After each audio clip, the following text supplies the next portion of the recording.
Is your painting looking flat and unrealistic? I'm going to help you fix that. Hi, I'm Anna Mason. Welcome to this episode of Nature Studio TV, helping you give your paintings the wow factor. In this series of videos, I'm looking at how you can fix some common mistakes with your painting to improve your work. Often I see pictures, especially watercolours, that look a little like this. They've managed to achieve a bit of shape or form, but they're looking a bit washed out, too pale overall. They lack pop or contrast. They fall flat. So what do you do if your paintings keep ending up this way? Firstly, you congratulate yourself because you've not taken your watercolour too dark anywhere, so you can easily improve your painting simply by darkening your darkest tones and midtones. Let's start with the darkest tones.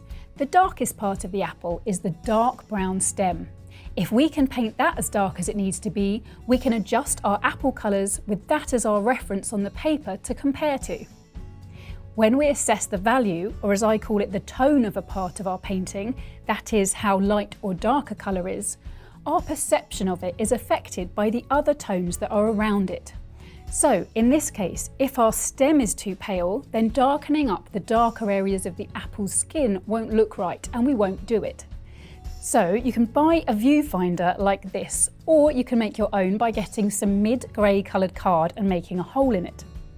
You can hold it over your reference, in this case I'm working with a photo, and look at the darkest tone area, comparing it to the grey around it. Then you can do the same on your own painting.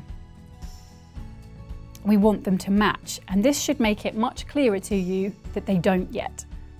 Making sure that your painting is dry, go ahead and add another layer of thicker paint to the darkest areas. You can test your colours out on some scrap paper or in the corner first if this is going to make you nervous. Remember, check with your viewfinder if you're unsure. With the darkest area dark enough, it should be clearer how much darker that you can take the darker areas in the apple's skin. They're easier to identify when we look at the apple in black and white and turn them yellow. So our next step is to work on those darker midtones within our painting next. Again, go ahead and add another layer to those using thicker paint.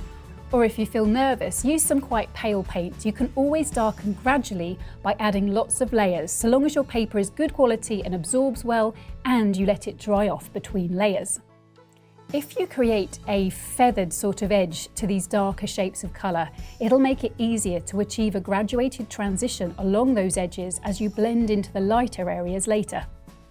The painting looks messy and disjointed now, but the next step is to darken the lighter midtones. Watch the apple come together again as I darken those midtones, starting with the areas that link up to the darker areas and working into those feathered transitions to smooth them. Then you can check, do the highlights need darkening some more? Remember, you can always check with your viewfinder. Often they just need a really subtle adjustment with really watery pale paint. And you can also use this as an opportunity to work into the edges of highlight so that you can soften the transitions by blending them. And once you've darkened those a little, you'll then be able to look for any other areas to darken to bring the painting into balance. And there you have a much more vibrant apple full of 3D form and leaping off the paper. A painting like this has more impact and more realism. So if your watercolours or any other paintings are looking too flat and pale, go through this process and you can not only save your painting from the bin, but you'll gain confidence so that you can really enjoy doing it. If you've enjoyed this video, like it, subscribe to my channel, then come and join me for a set of hour-long classes you can take for free at my website, naturestudio.com.